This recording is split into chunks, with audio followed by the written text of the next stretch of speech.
Hey everyone, today you are going to be working on taking your sketch of a monster and turning it into a three-dimensional armature for your monster. So an armature is the inside part of a sculpture, and later on we're going to add paper mache, which is going to be kind of like the skin of the monster, and we will paint it and add details later too. Today though, it is very important that you follow the directions in this video. This is a little bit of a longer video. I try not to make videos too long for you, but it is really important that you see these details and you know how to do these things for your project. So please pay close attention while the video is on, and then work hard on making your aluminum foil armature with your paper towel. After the video, I'll give you a couple more quick tips before you get started. Thanks. Hi everyone, today we are going to be working on the three-dimensional part of our monster project, and so what we are going to be doing is choosing one of our favorite ones, and we are going to be making that into a sculpture.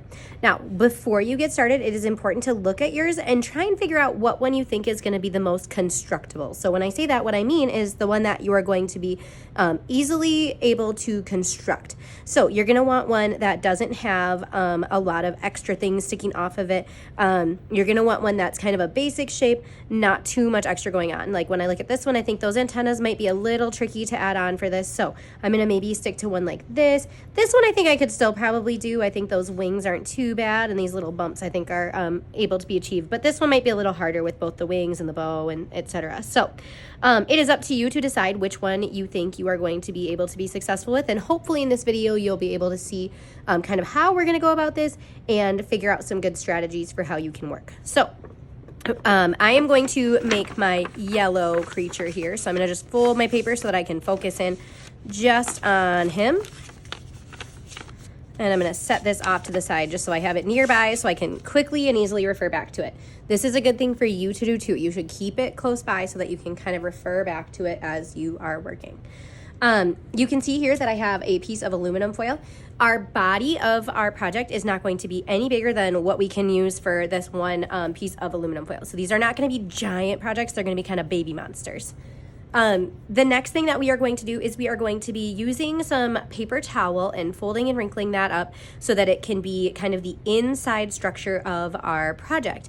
This inside structure is called the armature. So the armature is like the bones of a project, or of a sculpture, I should say. And so for this one, we are going to use this paper towel to kind of wrinkle up and to form the inside kind of space of the face here on the monster. So I'm gonna take my paper towel here and I'm going to start to kind of form it into the kind of shape that I see there. So I see on there that the one side of his nose is a little bit bigger and the other side's a little bit smaller. So when I am forming this, I'm gonna make sure that I do the same thing here so that I've got kind of a bigger side over here and a smaller side over here. Now, if I let go of this paper towel, it is going to want to just flatten right back out. So I'm not gonna let go of it. I'm gonna keep my hands on it. And what I'm gonna do is I'm gonna set this down in my foil. And what we're gonna do is we're gonna use that foil almost like wrapping paper on a birthday present. And we are going to start to wrap it around our paper towel to hold that paper towel still. So I'm not gonna talk while I do this because that foil is gonna make a lot of noise, but you're gonna notice that what I'm doing is I'm gonna carefully kind of gently wrap and fold it together so that that foil holds the paper towel right where I want it to stay.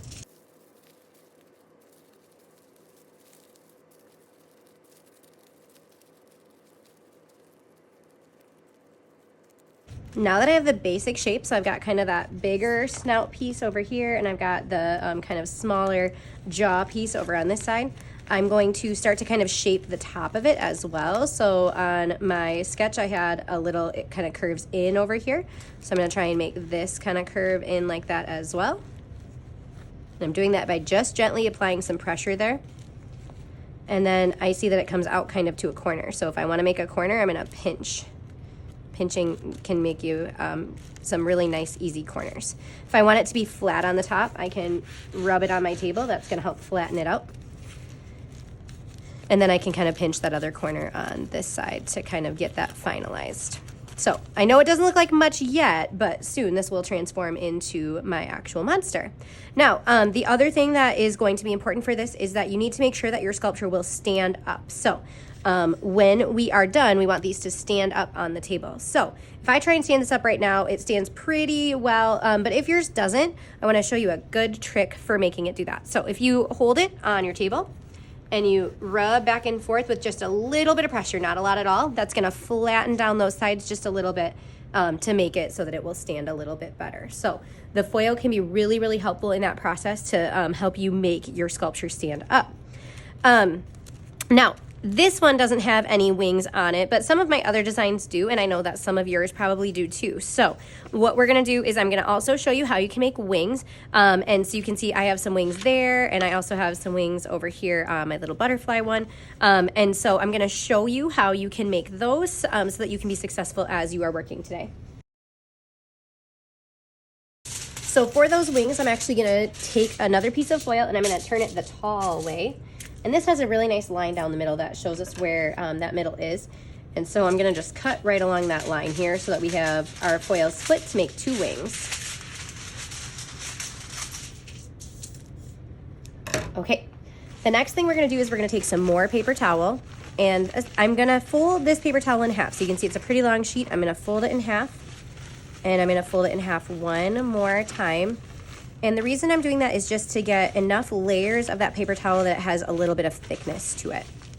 The next thing then that I'm going to do is I'm actually gonna fold it one more time. The reason I'm gonna fold it one more time isn't to make it more thick this time. This time it is so that I can get 2 wings that are going to be the same size. So we're gonna be folding this in half, cutting it, and then we will have 2 wings that are gonna be the same. So I'm gonna take this, I'm gonna fold it in half. So again, from my big sheet here, I folded a big sheet in half once.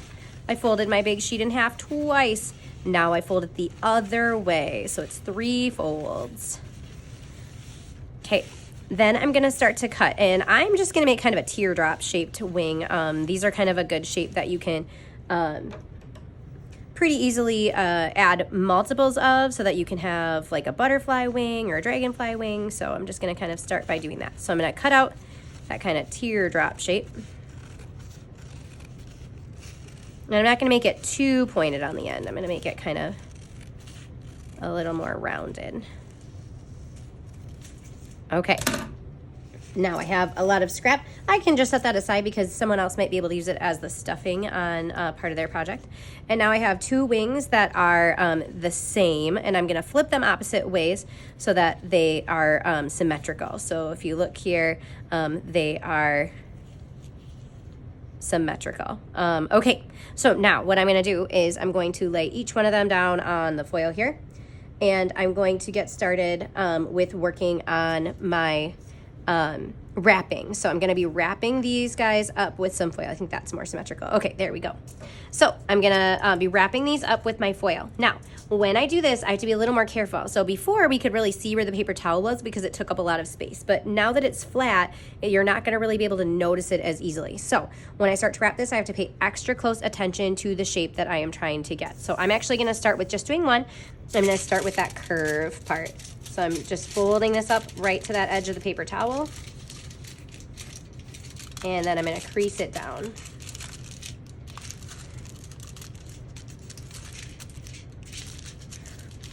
And it's not gonna be perfect, I'm just trying my best. Another thing that you can do is you can push down that foil to see where that edge is. So I can see right there where that seam is. That's gonna help me fold up and around it. And I'm kind of looking on the inside and then folding on the outside. Looking on the inside, folding on the outside to try and get that shape.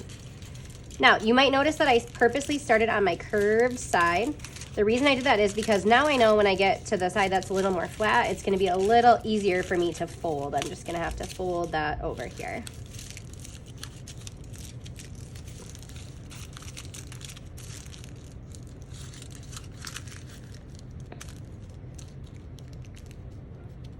And now if I look at this side, I can see where that original wing shape was, and I can kind of come back and fold around there as well. Now you can see that this rounded edge on this side got a little more pointed than I wanted to. So the good thing about foil is it's really easy to just kind of push and bend to get the shape that you want. So I'm just gonna kind of keep bending and folding it around to get the shape that I want. I can also grab this one and compare shapes as I'm working on it. So I can see that I'm pretty close there. I want this side to be a little more rounded.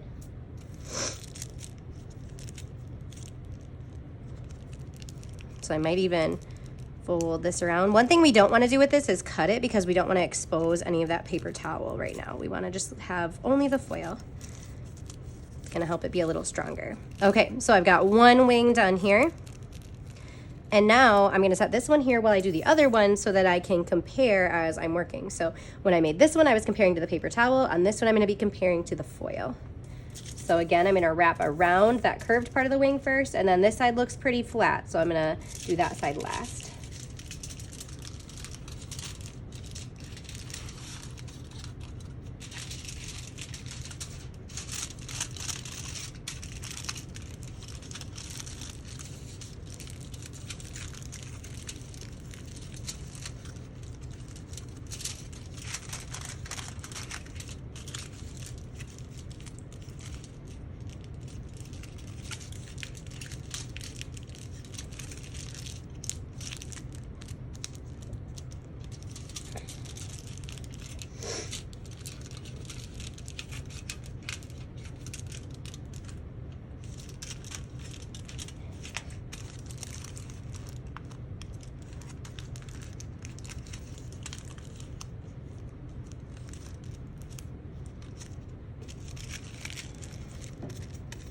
I've got some extra pieces sticking out to the side here, so I'm just going to fold and wrap those little extra parts around. That extra layer of foil is not going to hurt anything.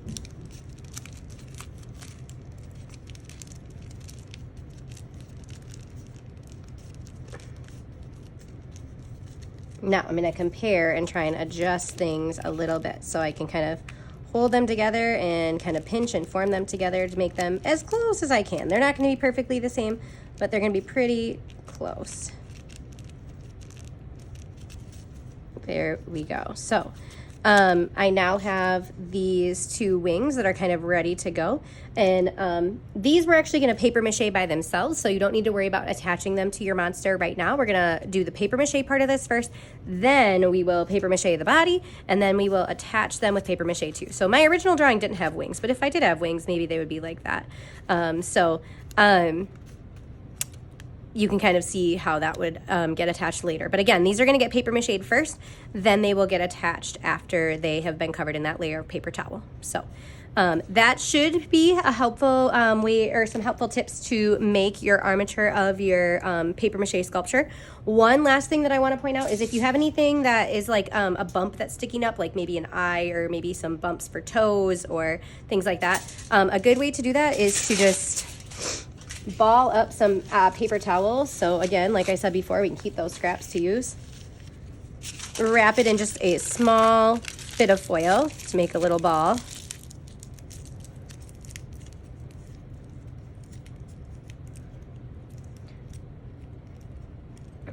And then you can paper mache this separately, or sometimes what I like to do is actually attach it by using a little bit more foil here. So I'm gonna rip a little bit of that foil off.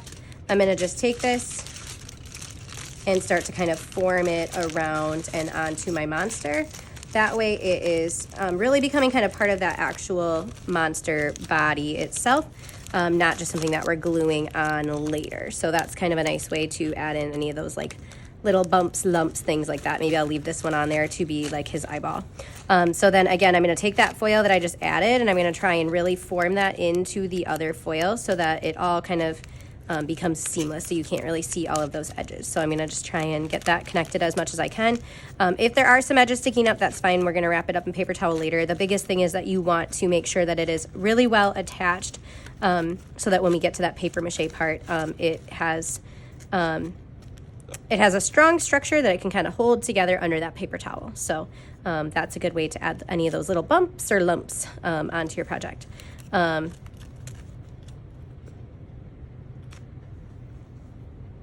Hey again, I hope that wasn't too terribly painful, but I do want to give you a couple quick last reminders. So one first thing is that you need to make sure that you are only using one piece of foil to make the body. So that's kind of a challenge for you, but you need to do that. So each person is going to get one piece of foil. The other thing that is important for you to remember for this project is that you need to completely cover that paper towel that is the inside structure, okay? So I don't want to see any paper towel when I look around at these projects. I want to see just that aluminum foil. If you are doing wings, you will need a second piece of foil, so make sure that you ask for that. Please don't just take it, please ask. And then remember to get that paper towel to layer up inside of those wings. Anytime that you need paper towel today, you are more than welcome to use the paper towel dispensers that are in the classroom. So you can get up and get that as you need it. And then other than that, you should mostly just be using the foil, maybe some scissors. So you might need to grab your scissor trays. Because this is a 4th and 5th grade project, you can use the grown-up scissors. I'm fine with that. Please just make sure that you are extra safe with them, and remember that they only cut paper. I hope that you have an awesome day. Be really good listeners. And then at the end of class, you're going to be storing these on a paper plate, which I'll talk about in just a second. But please make sure that you get those all put away in the right places so that you're all set to go for next time. For this project, you will be storing all of your parts and pieces on a plate that is the same color as your table. So it is important to make sure that you get all of your pieces put onto your plate at the end of class, but also make sure that you keep in mind that your partners are also going to be needing to use your plate too. So make sure that you leave enough space for each other, and try and keep everything together. If you want, you can also use a Sharpie to write initials on your pieces, but I don't really think that'll be too much of a problem. Everyone's monsters are quite a bit different, so hopefully our pieces are all a little bit different from each other too. I hope you have an awesome day today. Be great listeners, work hard, and be awesome for Miss Morley. See you soon.